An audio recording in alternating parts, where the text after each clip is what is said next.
duk da yake kusan za a ce kowa yana analyzing ɗin data, kuma akwai software da aka riga aka saba da su wajen data analysis. To wannan babin abin da muka yi shine mun ɗauko software guda 4 da Excel da SPSS da Stata da SAS, waɗanda sanannu ne sosai ga wajen masu analyzing ɗin data da sauransu. To sai kuma za mu yi comparing ɗinsu da R, mu ga menene bambancinsu da R, to me yasa ma har za a yi R ɗin idan already akwai waɗannan. To da farko mun duba su ta fuskoki daban-daban, ta fuskar yanayinsu, ta fuskar sauƙin yi, ta fuskar yadda suke handling ɗin data, statistical analysis, visualization, automation, machine learning, data management, reproducibility da kuma cost da community support. Sannan a ƙarshe kuma sai a yi conclusion a ce to gaba ɗaya dai ita wannan software ko kuma wannan language ɗin a ina ya fi aiki. Na farko ta ɓangaren type, idan muka duba gaba ɗaya sauran kowanne software ne, Excel software, SPSS, Stata, SAS duka software ne, amma shi kuma R programming language ne. To idan mutane suka ji an ce programming language a lokuta da yawa sukan tsorata, to amma gaskiya R ina tunanin ba programming language ne mai wuya ba, yana da matuƙar sauƙi sannan kuma straightforward yake. To akwai ease of use, wato sauƙin yin amfani da shi. In ka ɗauki shi R ɗin kansa gaskiya ba ya da wahala, sannan babban daɗinsa shi ne shi kana tafiya iliminka yana ƙaruwa, kana tafiya yana ƙaruwa, kana tafiya yana ƙaruwa, sannan kuma daɗin da yake maka ma yana ƙaruwa. To in ka ɗauki Excel aka ce easy saboda ita komanta dama graphical user interface ne, shi kuma R code ne. Sannan SPSS shi ma graphical user interface ne, komai zaɓa za ka yi ka danna. Stata kuma akwai ɓangaren da akwai ɗan command za ka ɗan yi coding ɗan kaɗan, amma ko mafi yawansa graphical user.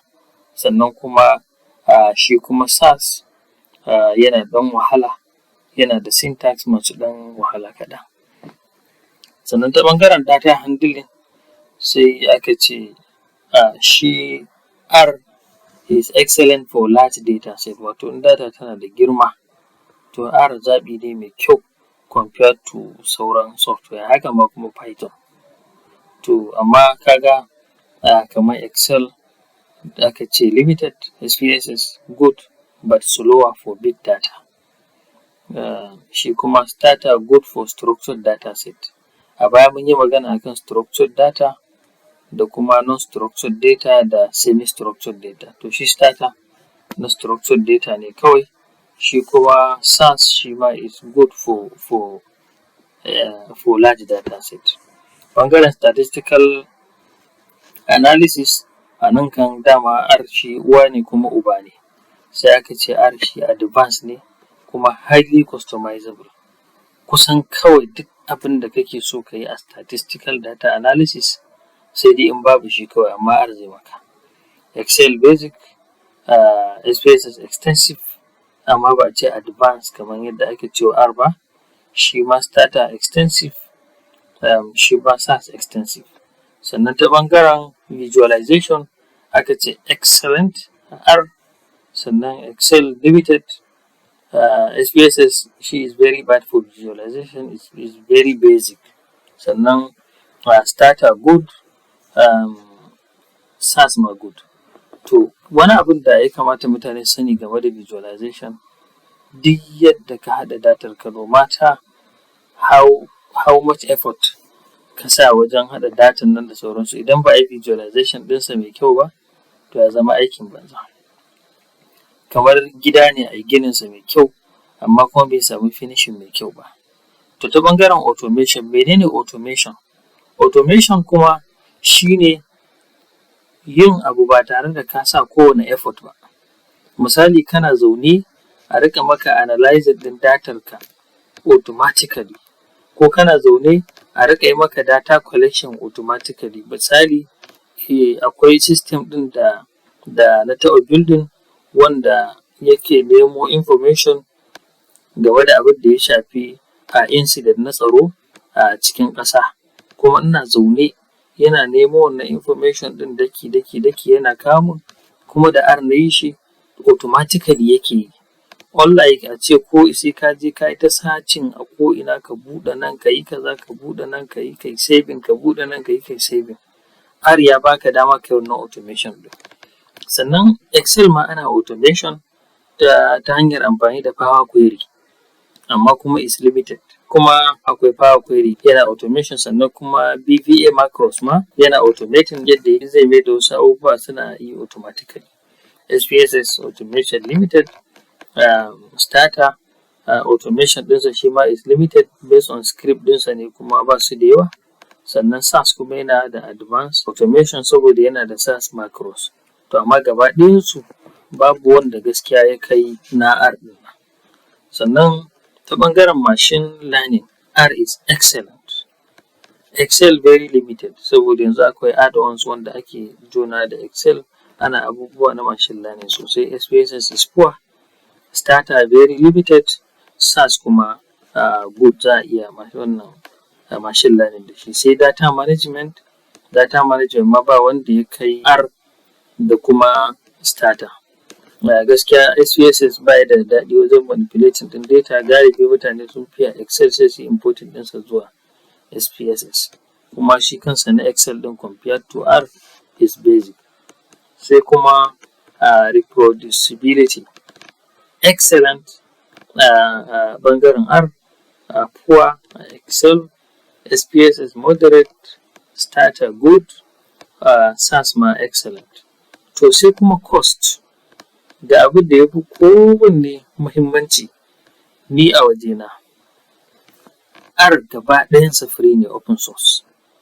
Amma har Excel akwai abubuwan da yanzu abubuwa na su automation ɗin can da sauransu, da kuma wasu abubuwa masu yawa a Excel idan baka da pro license na Excel baka isa ka yi su ba.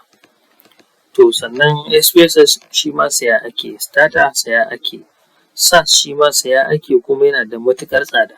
Zai wuya ma ka ga individual mutane ɗaiɗaiku suna amfani da SAS, sai dai organization ya saya.